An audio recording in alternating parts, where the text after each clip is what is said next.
My name is Nicole Miller, and I am Principal Consultant of M&M Consulting. I'm also Vice Chair of New Jersey Progressive Equitable Energy Coalition, and I work across the state as an advocate in water and energy. And I'm happy to be here today with my moderator, my co-moderator, Martha Maxwell Doyle of the Partnership for the Delaware Estuary.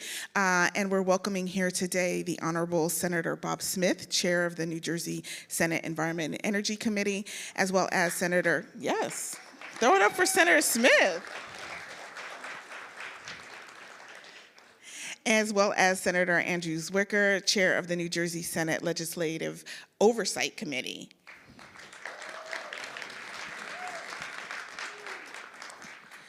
And so today we really want to hear from our legislators about where New Jersey is and where it's going and how we can get there together. And so we have the senators here. They're going to each spend a few minutes giving their thoughts. And then we are going to have a little bit of a discussion, a little conversation. And then it'll be your turn. So hopefully you have the QR code in front of you to be able to put your questions in. For panel 4, that's this one, and you can submit questions for Senator Smith and Zwicker, and the Q&A portion will start around 1:45. So we're not going to have any hands raised. That thing, you have to use your QR code there. And I know there's some folks walking around with information in case you need it. So Senator Smith, I'm going to go ahead and start with you and let you have the floor first. Can you talk a bit about your highs and lows? Oh, is it on? Okay, switch. Okay.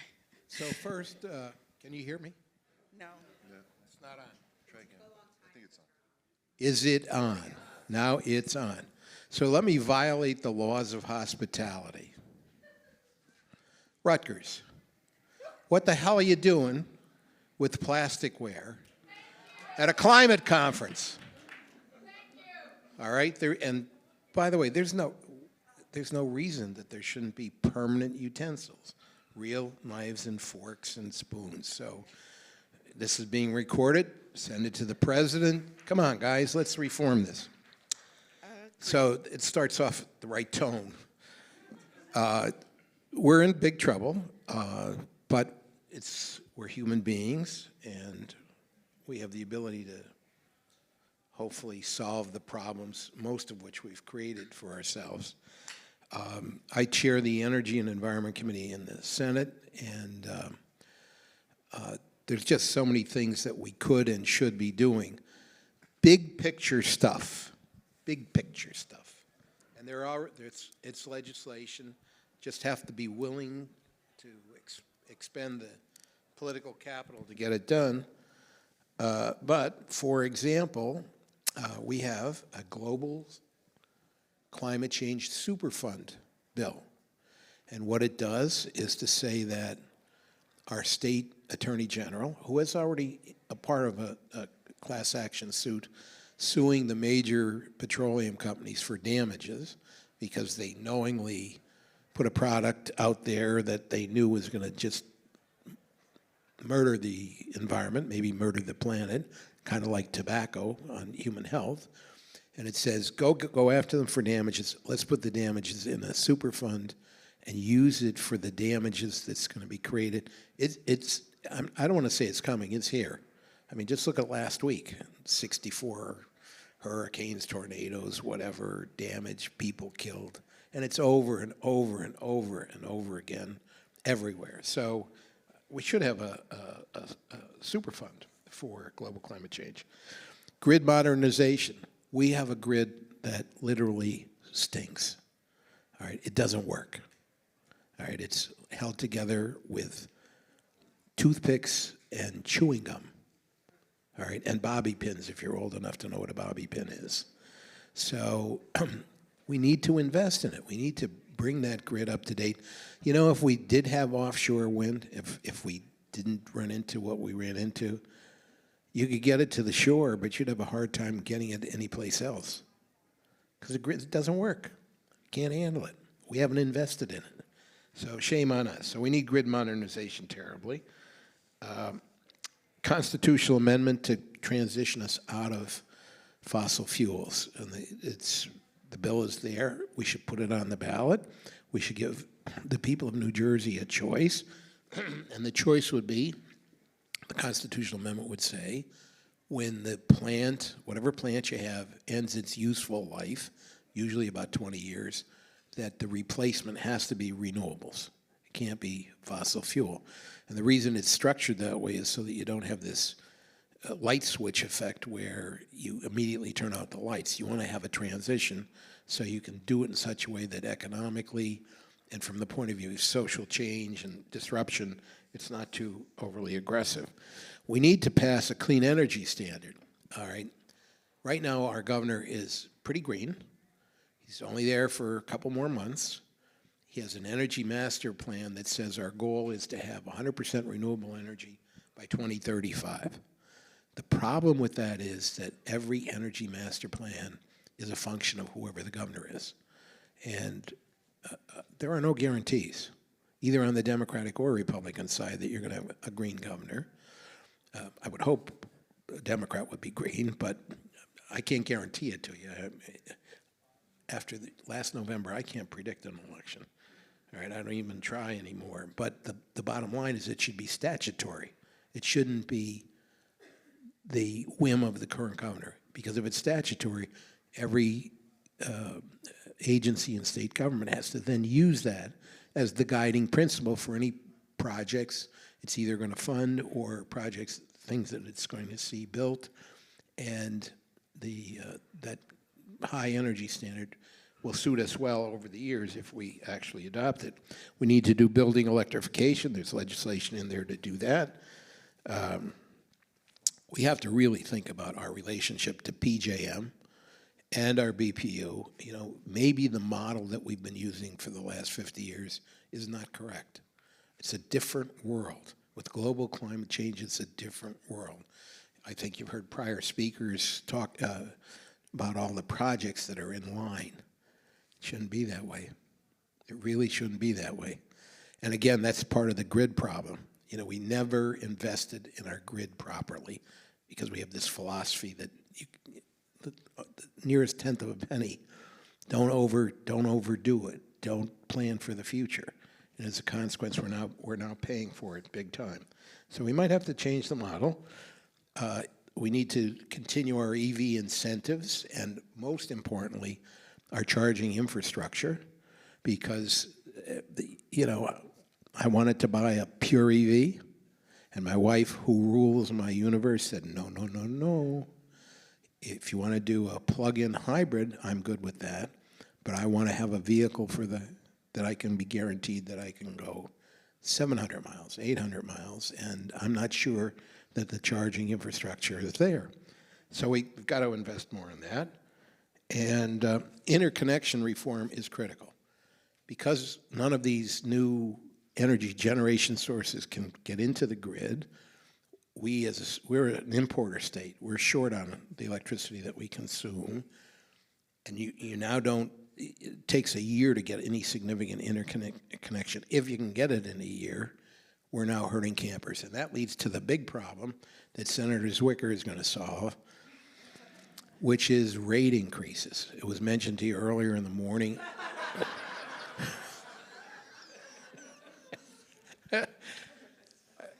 No pressure.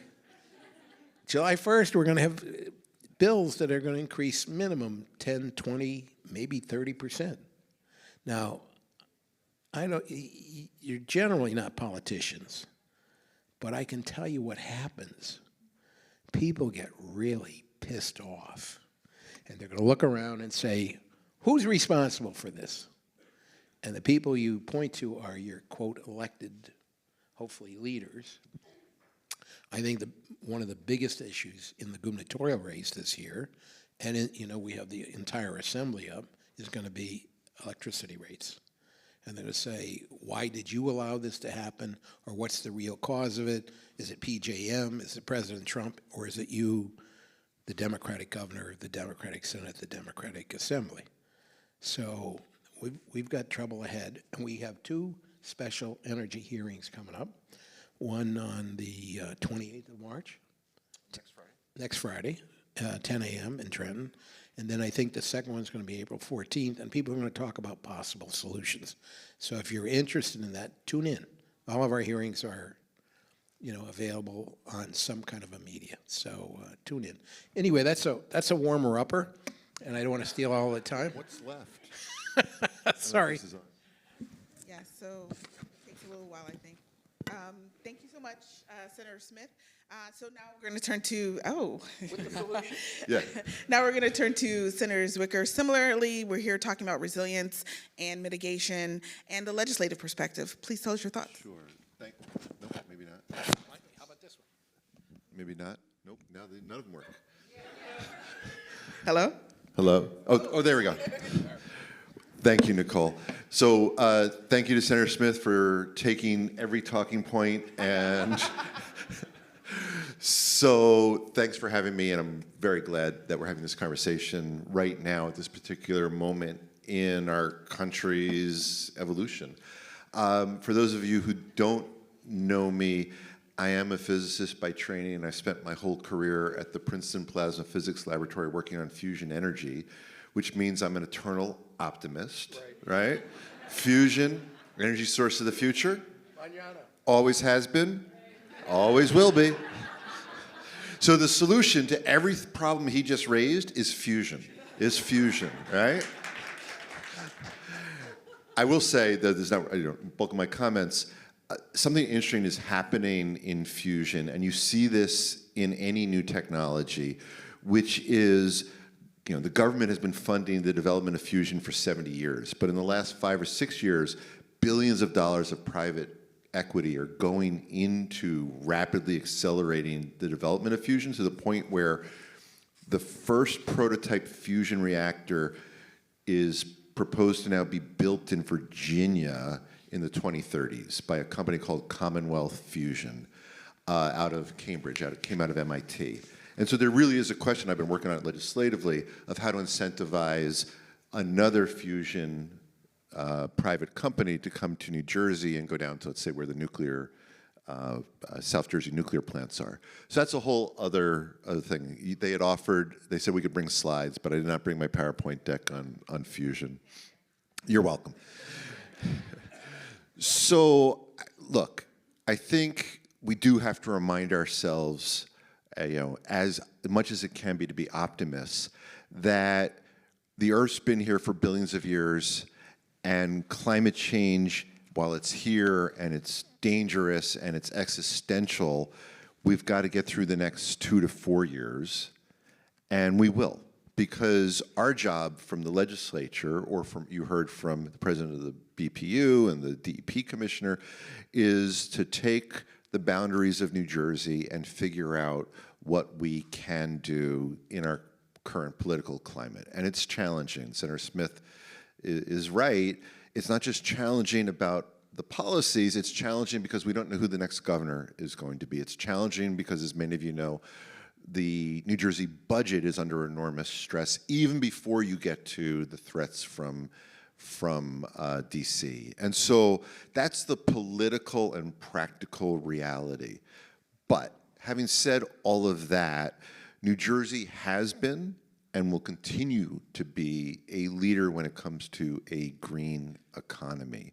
And so whether we are looking at protecting vulnerable communities and the strongest environmental justice law in the country and ensuring that that gets enforced, whether we're looking at a constitutional amendment, including a green amendment, so that we can have a constitutional right to clean air and clean water. And I think from a strategic perspective, given everything that's happening in the legislature, New Jersey or Congress, trying to empower the judicial branch more specific to a green agenda is going to be very critical in the months and years ahead. But Senator Smith talked about a bunch of different things, right? It is priorities. As we know, every budget is a moral document of the priorities of the people and of the legislature and of the governor. And so doing everything we can to rapidly expand solar, because if we need energy, and there's no other place to turn at this point to quickly get energy, right? The issue is for those who are saying drill, baby, drill, right? We all know even if that was going to happen in New Jersey, and we're not going to let that happen, it would take years. It's going to do nothing to bring down electrical prices today. What will is we need to increase capacity on one hand. Solar and battery storage is the best way to do that. Obviously, we've lost the battle on wind. Those who are I'm all for nuclear. We're 40% nuclear here in New Jersey. But again, that's years from now, whether that is advanced nuclear, small modular reactor, whatever it might be. So we've got to push hard on solar. The other part of that equation that we don't talk as much about is efficiency and doing everything we can to bring demand down. And so, we have a lot of warehouses in the state, older schools, factories. So from a legislative perspective, I think we have to be looking at how we can incentivize in a variety of different programs, increasing energy efficiency. But and then the last thing before we go to some of your questions, things are unfortunately only going to get worse. A couple weeks ago, I chaired a hearing, and Senator Smith was there as well, on the energy needs of data centers, in particular to artificial intelligence.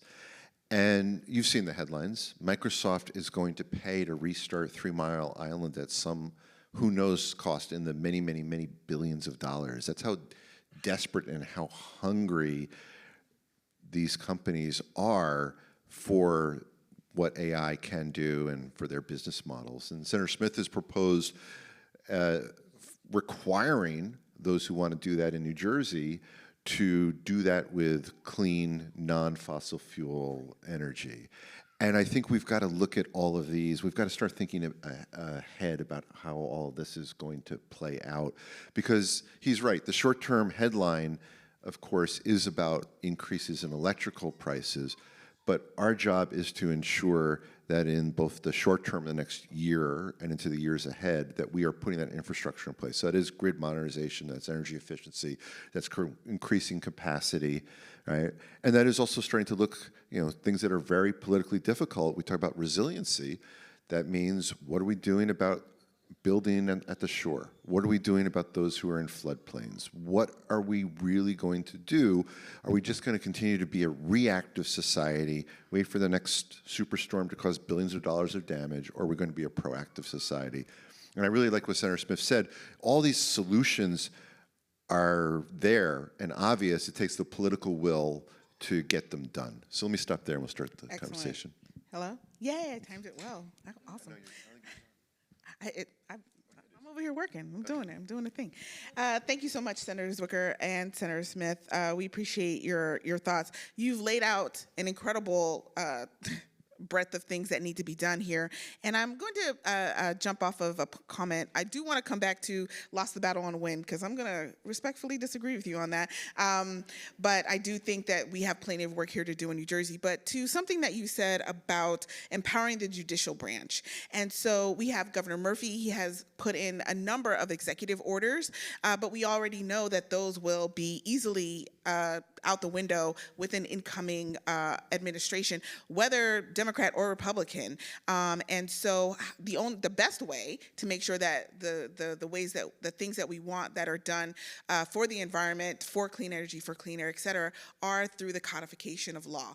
And that's why we have you gentlemen here with us today. So can we talk a bit about that move to empowering the judicial branch by legislating some of these executive orders?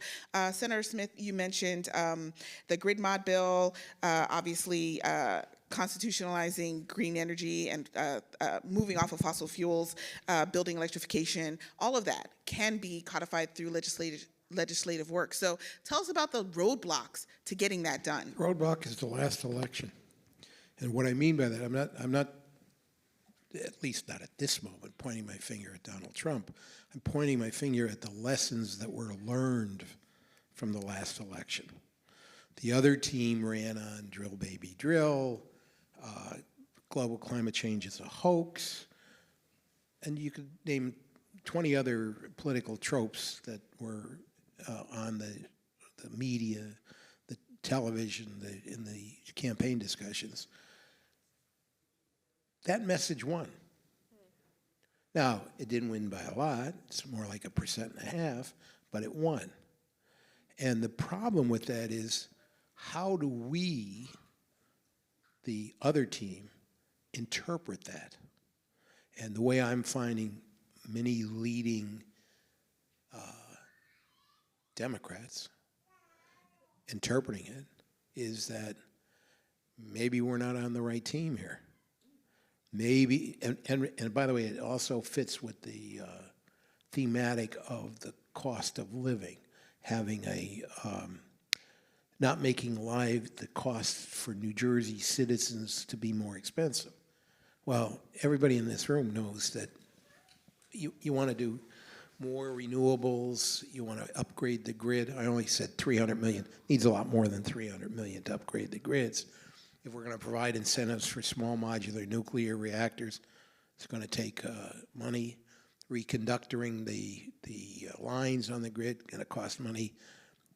It's a hard sell to New Jersey citizens, because what the other team will say is they're just increasing their costs. These are just those left-wing goofballs telling you that the world is coming to an end, and you know, we don't have nothing to worry about. We should just have more and cheaper oil and natural gas.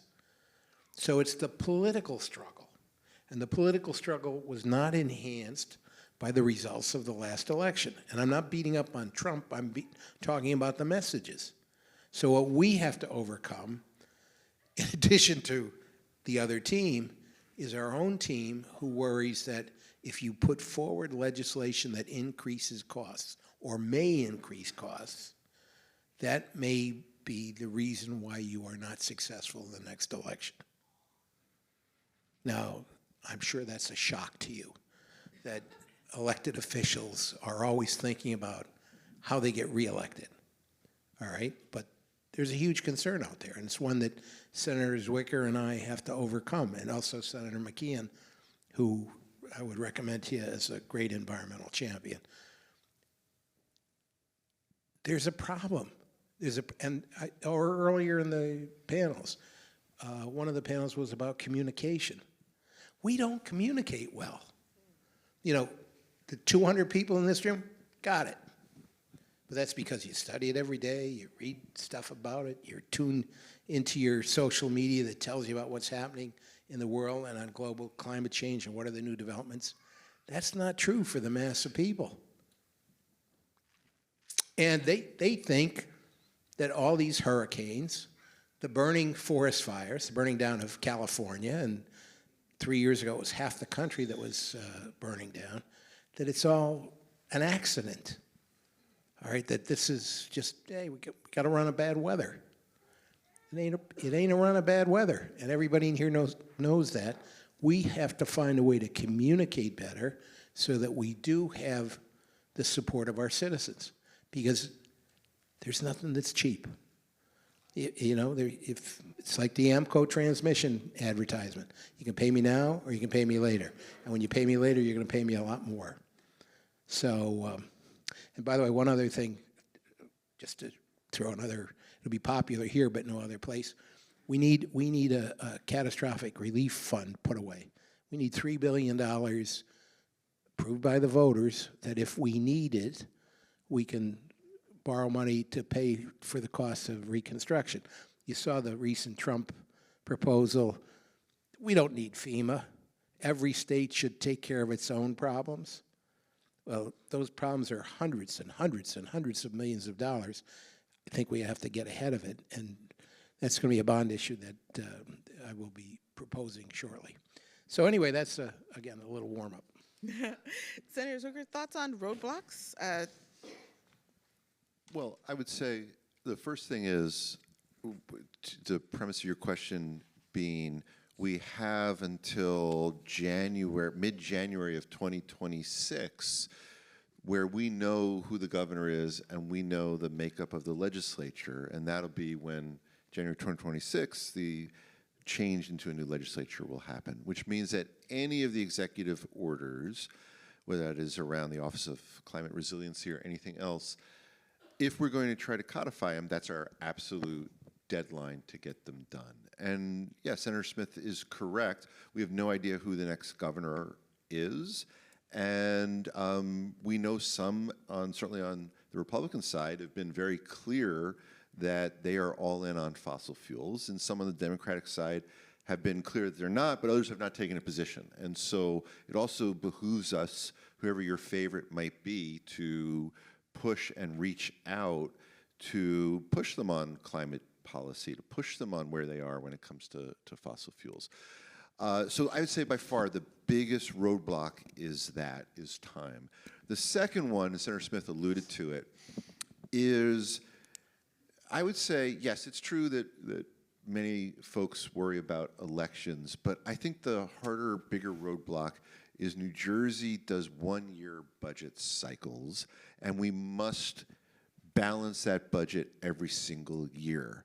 And we know that climate policy often needs money up front. You know, you did the Amco commercial. I thought you were going to go Popeye. I'll gladly pay you Tuesday for a hamburger today.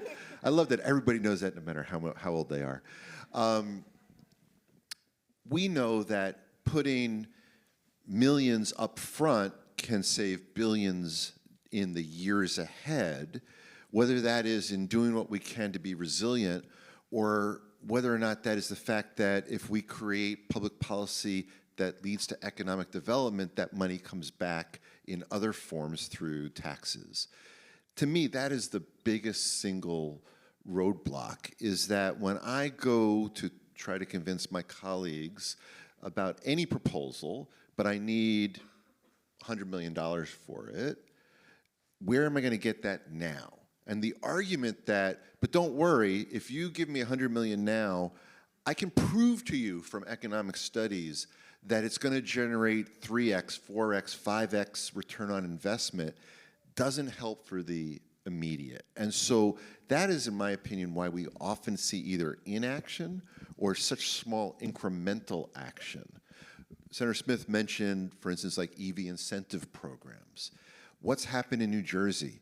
We tend to just run out of that money very early. And so as we try to do put those incentives in so more and more people will move over to EVs, and I did the plug-in for a while, and now I'm fully electric, so tell your wife that, you know, you get over it quickly and put a charger at home. Okay, I'm gonna solve all your marital problems. To me, that is really where, that's just the practical piece of this. And then the rest of it is, it's jobs, jobs, jobs, right? And so it also is in our interest to, for instance, make sure that apprenticeship programs and other programs to skill people up, whether that is for battery storage or for solar or for offshore wind, which is not dead. We didn't lose that battle. It's just been it's been paused. DOGE paused it for a few years. To me, those are the biggest roadblocks. Understood. Thank you. And a lot there to digest. I think big on people's minds, Senator Smith, you mentioned this about the rate hikes coming 20 to 30% across the state as a result of auctions that took a fair amount of the folks at BPU by surprise. And currently there's things happening in the works now to try to push back, try to get FERC to intervene. There's things, but right now these rate hikes are coming. There isn't much to be done. So affordability is a major component. And you both talked about communication. What is the conversation that we have industry leaders in the room, we have advocates, we have educators in the room? What's the conversation about to the everyday average New Jersey resident here, the voter, non-voter, the people who are existing, who are really tight? Where can this money, you mentioned the Global Superfund build, which is not the Superfund sites with EPA, it's separate, same word, it's weird. But the Global Superfund build in New York, $75 billion over, I think, 3 years, right? So can any of that money help to make things less tight for the average New Jersey resident when the numbers are decided on here? So the answer is sure. Whenever, we're always accused of whenever we get money that we immediately squander it and send it out. But rate mitigation is on the top of the list at these two hearings. The only problem is you got to watch out with the rate mitigation as well. because the truth is we're going to have these increases for quite a while. And if you say, listen, citizens, we're going to get, of that 20 to 30%, we're going to cover half of it, you're not going to be able to do it for that long. Because we do have a revenue problem. We're at $58 billion for a state budget, all right, which is a lot of money. And none of this mitigation money is in there. But one of the things you should know, do you know how the rate increases came to pass? There's what's called a capacity auction. And you have all the energy generators bidding to provide electricity at a certain number of pennies per kilowatt hour, a rate that they'll guarantee they'll be available to provide electricity at that rate. Went up 10 times this year. We've already had two auctions, went up 10 times. And all the energy generators did the same thing. They went up 10 times. So the question was asked by energy reporters to the energy generators, why'd you put in that bid? And their answer was, AI data centers are coming. Not AI generators have already put in a plan to build in my service area, but they're coming.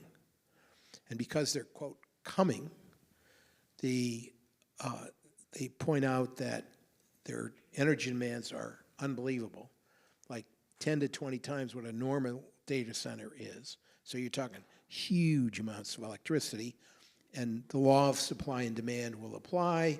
There'll be a demand for more electricity than you have, and the cost of the electricity will go up. Well, the thing that kills me is, how do you get to do a preemptive rate increase? How do you get to do a preemptive rate increase? There's nothing in the law that allows that. So, and then the question is, how did all these hundreds, maybe thousands of energy generators know that we should put in a bid that's 10 times what the current is? Geez, I guess everybody read the same magazine article, but something's not kosher in there, and we got to check that out as well. So the legislation that's proposed is one that says, we'd love to have you AI, but you have to bring your own electricity with you. And it should be renewable. And by the way, it's not all that crazy. If you want to go to rural New Jersey, we've changed the laws so that farmland can be used for solar. We've also done dual use agrivoltaics, meaning that not only raising crops or tending to cattle, you can also harvest electrons.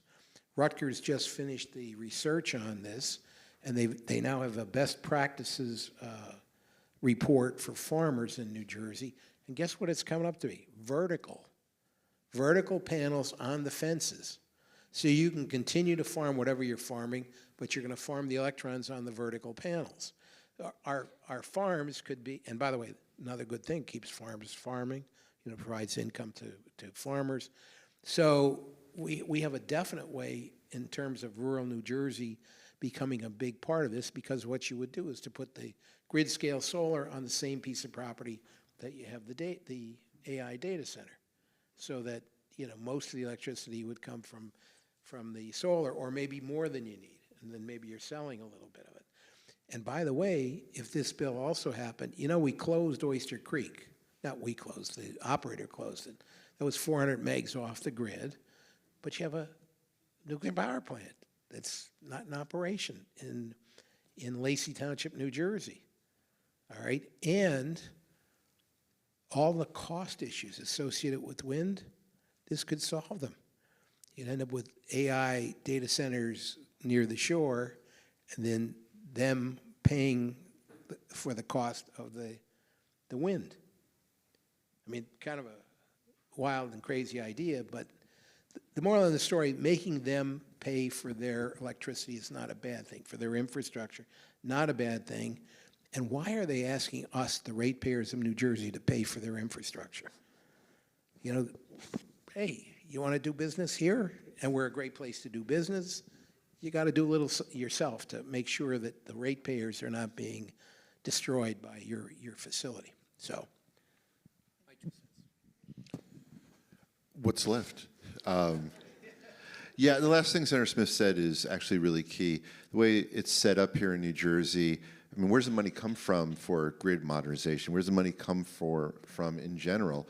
Right, it's coming from the ratepayer. And outside of all the problems with PJM, outside of all of this, we've reached, I think it's fair to say, a capacity limit to how much we can ask ratepayers at this point. You need $1 billion, PS needs $1 billion, well, sure, we'll just spread it out across their ratepayers. ACE needs $500 million, we'll just do that again. I don't have the answer for how we're going to solve all this, but clearly, and you alluded to it, if it's not coming from the ratepayers, then it's either got to come from the federal government or from the private entities. I mean, there's only two places. Federal government would be a little tough right now, and so that means we have to start looking at the private entities and whether or not their profit margins are such that it's time for them to pay much more of their fair share than they have in the past. Understood. Thank you. So difficult conversations, difficult choices, but these aren't new difficult choices, right? All the fossil fuel infrastructure that we had to be built. And so, Senator Zwicker, you mentioned jobs, jobs, jobs, which is, a great sexy talking point from legislators. How do we get those jobs directed at clean energy projects that need to be put into the ground? We talked about offshore wind. We have a lot of work here in New Jersey before offshore wind can actually be usable. Transmission lines, updating the grid, all of that has to happen. And so what role does a legislature have in directing those funds to new solar, to laying the groundwork for grid modernization, for increasing electrification, building electrification, et cetera? Yeah, I mean, we are behind the curve, actually, when it comes to upskilling, reskilling folks in general. 5 years ago, I helped create the first of its kind apprenticeship program registered at the U.S. Department of Labor in fusion energy. The idea being, who's going to build these very complicated fusion reactors? And so we've taken the usual apprenticeship model and applied it to next generation energy. We should be doing that, it seems to me, in advanced nuclear and, of course, in solar and in battery storage. And, of course, we had planned to do that in wind down at the wind port down in South Jersey. That's now been delayed. But I think we've got to look at that entire ecosystem. So it's not just the scientist, engineer designing it. It's not just the builder planning it.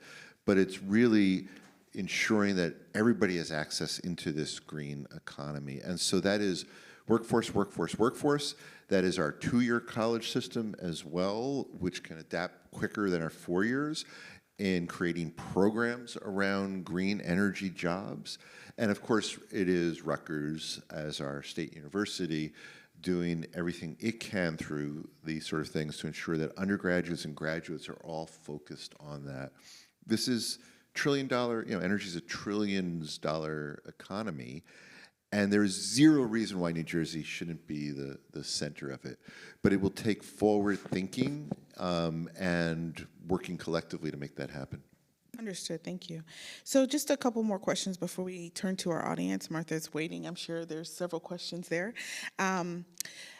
Just getting down to the nitty gritty. Senator Smith, you mentioned getting things into your colleagues, right? And getting things in front of your colleagues and getting them to back them. New Jersey's as blue as it's going to get right now. And one of the things you mentioned is that the constituents will backlash, right, when they see that their own situation is tight. How can we make sure that the legislators know that the voters want to see action? If they're not seeing action, then they're going to look for change. And so what do you say to your fellow colleagues who are holding up the grid modernization bill or the clean energy standard bill or any of the other things that you've mentioned? So first I'm going to disagree with you that we're the bluest we've ever been. In the last election, we had 400,000 less Democrats vote than in the prior presidential election. So and by the way, the orange god came close, relatively close. All right, so we're not so blue. All right, and was it his message against renewables and for oil that did that, or maybe it was something we didn't say. But in any case, the general rule in politics is you want people to be voting for you, not necessarily against somebody else. So we have to make the case that we're in the middle of some really bad stuff, and if we don't make these modifications, it's going to get much worse. Now, not everybody believes it, but they believe it right after the next disaster. Now, anybody want to bet here we're not going to have a next disaster? Last year was the hottest year in the history of mankind for the planet. The year before it was the hottest. And I'm going to take a really wildly difficult position that 2025 is going to be hotter than last year. All right? With these rate increases, imagine what your air conditioning bill is going to be like this year. I mean, it's going to be wild. You think we're not going to have any storms, tornadoes, hurricanes, ugly crapola? It's all coming. So and I hate to say that that's part of the persuasion, but it really is. You only have 15 seconds of the average citizen's time to talk about something, and either this heat is going to convince everybody there's something really wrong and we've got to change it, and we have to have our solutions on the table and ready to say to them, this is it. This is how we can, it may not be immediate, but in 5 years you'll start to see the impacts, and convince them that it's the right way to go so that hopefully they're voting for us. Or you have to say, listen, the other team is I don't want to use any bad adjectives, but the other team really is not sensitive to your issue on energy. They're going to go totally in the wrong direction, make the planet hotter, and all these things are going to get a lot worse. At the same time, they're watching Fox News, and it's telling them climate change isn't real, it's all baloney. These guys are making it up. So it's a struggle for the hearts and minds of the citizens. And you guys and gals all have to be in it, because we're politicians. Nobody believes us.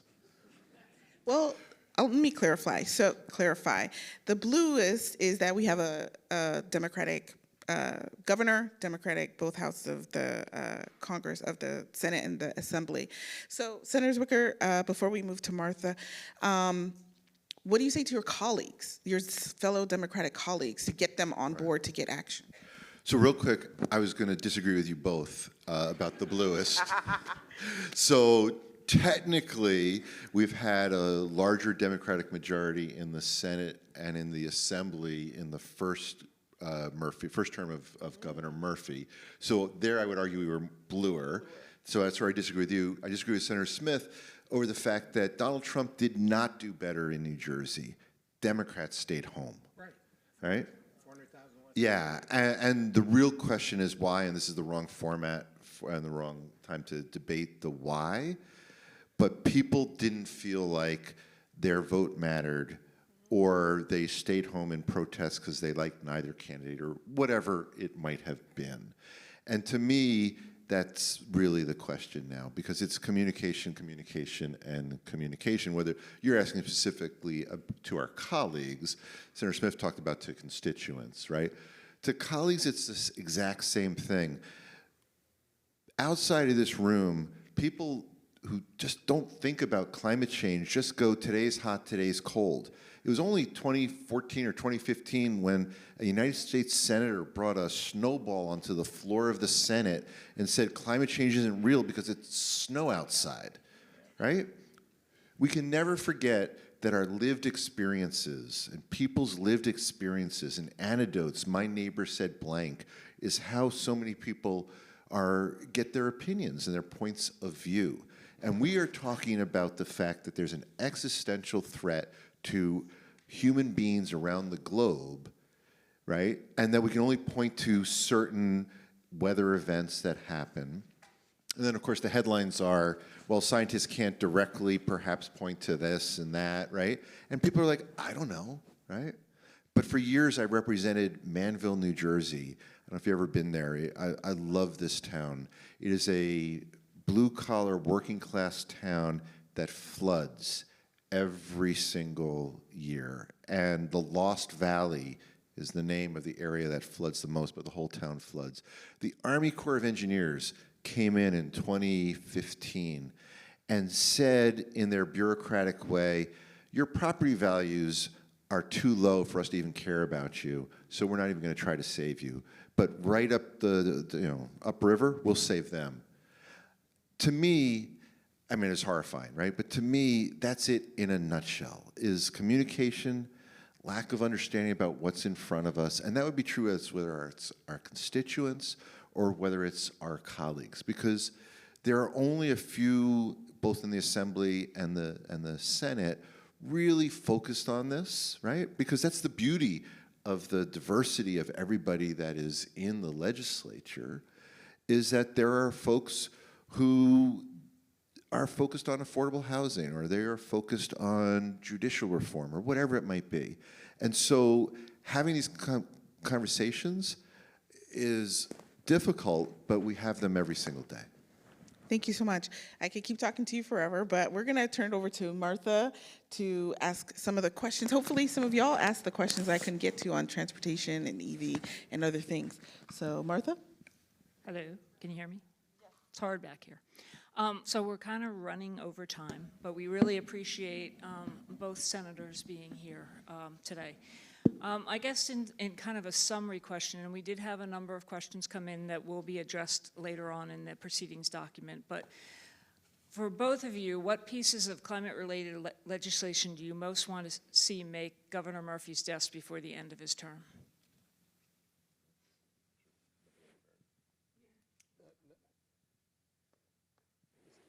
Terrible. I like all my bills.